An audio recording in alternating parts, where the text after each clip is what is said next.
Oke, pada kesempatan kali ini saya akan menginformasikan alur penggunaan kedua atau proses rutin di aplikasi Fingerspot Personel. Sebelumnya, saya informasikan juga karena ini adalah kelanjutan dari video yang pertama, jadi saran saya jika Anda ingin menyimak video ini, silahkan simak video sebelumnya. Sedangkan untuk videonya sendiri bisa lihat di pojok kanan atas atau di akhir dari video ini. Selanjutnya langkah ketujuh, tambah pengecualian atau izin. Oke, langsung saja. Buka menu pengecualian.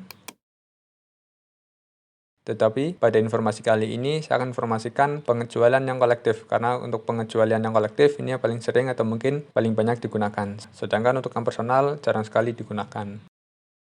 Lalu untuk menginputkan pengecualiannya itu bebas, dalam artian bisa diinput sebelum staf tersebut melakukan izin maupun setelahnya atau mungkin pada saat. Jadi silakan disesuaikan dengan kebutuhan untuk data izinnya mau diinput kapan. Langsung saja klik tombol tambah. Lalu pilih pegawai yang ingin izin atau mungkin melakukan pengecualian.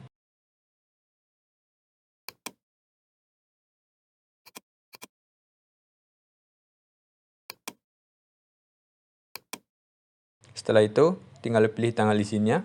Untuk tanggal di sini menyesuaikan kebutuhan, bisa tanggal sebelumnya, bisa tanggal setelahnya, atau mungkin tanggal pada saat ini. Lalu pilih jenis izinnya. Lalu pilih kategori izinnya. Untuk kategori izin ini nanti akan muncul di laporan rincian harian.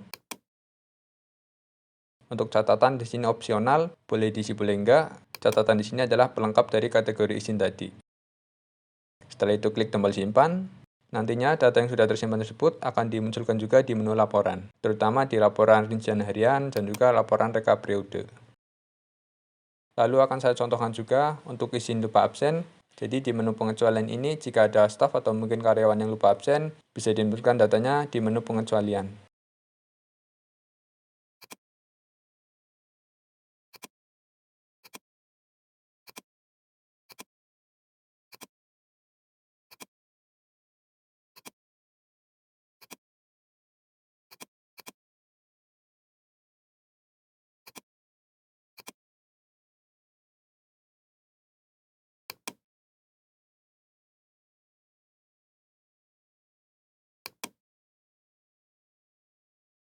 Selanjutnya langkah ke-8, download data presensi.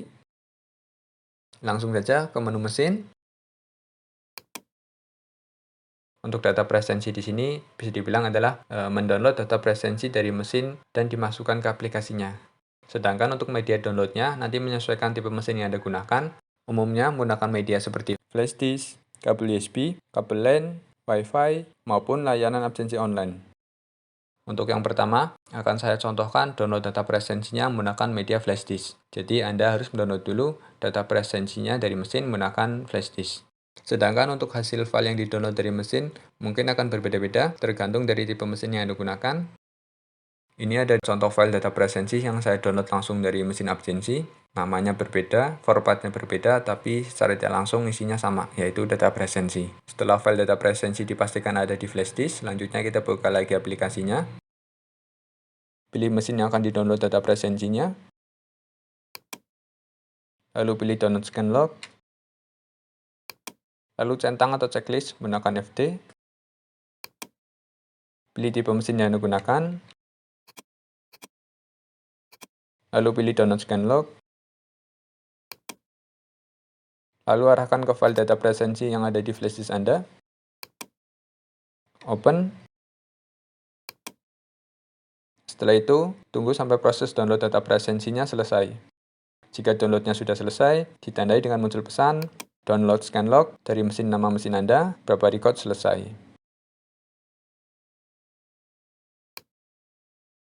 Selanjutnya, saya akan mencontohkan download data presensi menggunakan kabel USB. Sedangkan untuk upload data maupun download data menggunakan koneksi kabel USB, kabel LAN maupun jaringan WiFi harus mengikuti informasi di atas ini. Lalu untuk koneksi kabel USB juga disarankan menggunakan kabel USB bawaan dari mesinnya sendiri. Dan juga pastikan pada saat Anda menancapkan kabel USB-nya ke komputer, terdapat atau mungkin terdeteksi penyimpanan baru seperti ini. Untuk nama penyimpanannya sendiri, biasanya itu namanya FP device maupun InnoBio. Jika sudah terdeteksi penyimpanan baru seperti ini, berarti mesin absensinya sudah terdeteksi dengan baik oleh komputer maupun Windows Anda. Selanjutnya, baru bisa untuk download data presensinya. Setelah itu, silakan pilih atau checklist mesin absensi yang akan di-download data presensinya, lalu pilih download scanlog, pilih download scanlog lagi, dan tunggu sampai prosesnya selesai. Jika downloadnya sudah selesai, ditandai dengan muncul pesan, download scanlog dari mesin nama mesin Anda, berapa record selesai.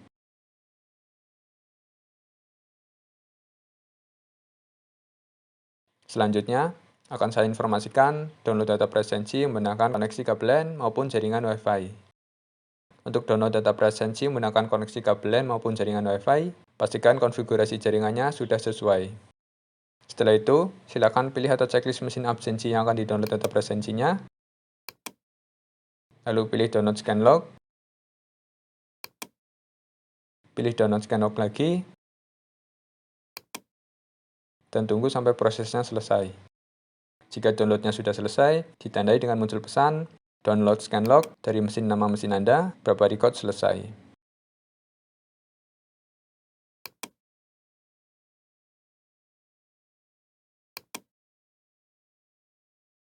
Selanjutnya langkah ke-9, proses laporan absensi. Untuk yang pertama, pastinya pilih dulu tanggal laporan yang dibutuhkan.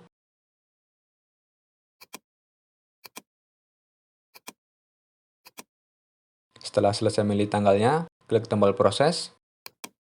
Sedangkan untuk lamanya proses di sini tergantung banyaknya data yang diproses dan juga spek dari komputer yang Anda gunakan. Lalu dalam satu kali proses, bisa menghasilkan semua laporan yang ada di menu laporan ini. Oke, ini prosesnya sudah selesai. Lalu secara umum, ada laporan yang paling sering digunakan, yaitu rincian harian, rekap periode, kartu scanlog, dan data scanlog. Ini saya langsung aja ke laporan yang rincian harian. Dan juga untuk laporan rincian harian, umumnya itu ditampilkan dalam mode cetak. Tetapi bisa juga diekspor ke file Excel atau mungkin format yang lainnya. Ini saya klik tombol cetak. Setelah itu akan otomatis ditampilkan laporannya. Seperti ini contoh laporan rincian harian. Secara default, jika diproses 31 hari, satu lembar memuat satu orang. Di bagian headernya ditampilkan untuk data staffnya sendiri, lalu di bawahnya ditampilkan rincian data presensi untuk staff tersebut. Mulai dari tanggalnya, nama shift atau jam kerja, aturan jam masuk, hasilnya orang tersebut absen masuk, keterlambatan, jam keluar, scan keluar atau hasilnya orang tersebut absen pulang, pulang cepat jika ada, durasi kerjanya, istirahat jika digunakan juga, lembur akhir jika ada, dan juga kolom keterangan. Kolom keterangan ini berkesinambungan dengan data izin atau mungkin pengecualian yang sebelumnya kita input. Lalu dari laporan rincian harian ini, umumnya itu biasanya dicetak maupun disimpan ke file PDF. Jika dicetak, pasti klik tombol print pojok kiri atas, lalu OK. Jika ingin disimpan ke file PDF, jangan sampai lupa checklist atau centang print to file. Lalu untuk tipenya pilih PDF file. Lalu file PDF ini mau disimpan di mana dengan nama apa?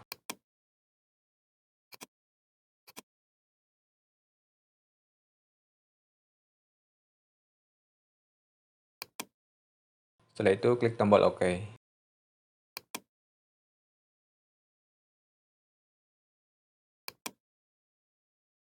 Lalu kita berpindah ke laporan rekap periode. Inti dari laporan rekap periode ini adalah rekapan dari laporan rincian harian tadi. Dalam laporan rekap periode ini menampilkan total kehadiran, persentase kehadiran, total datang terlambat, total pulang cepat, total istirahat lebihnya, lalu total lembur juga, total izin, cuti, dan sebagainya. Jika laporan ini ingin dicetak atau mungkin disimpan ke file PDF, caranya sama seperti tadi, tinggal pojok kiri atas, klik tombol print. Setelah itu, silakan dipilih mau dicetak ke printer maupun disimpan ke file PDF.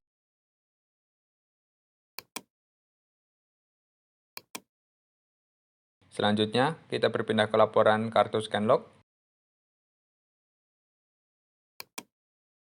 Laporan kartu Scanlog sendiri bisa dibilang laporan data mentah dari mesin absensi. Jadi mau absen jam berapapun dan juga kapanpun, di laporan ini akan tampil datanya. Atau juga, jika Anda tidak setting jam kerja dan juga jadwal kerjanya, maka laporan yang valid dan bisa digunakan salah satunya adalah laporan kartu Scanlog.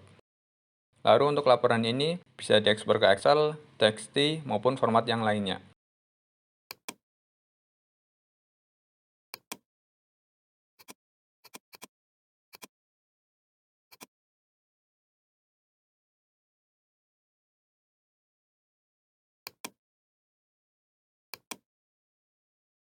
Lalu laporan yang terakhir adalah laporan data scan.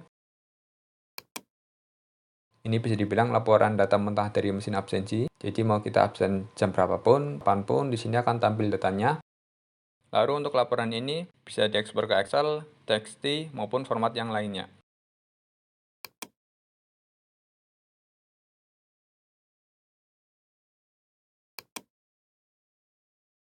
Lalu langkah yang ke-10, proses penggajian. Namun untuk proses penggajiannya, tidak saya informasikan saat ini, akan saya informasikan di informasi berikutnya. Oke, cukup sekian informasi saya kali ini. Terima kasih.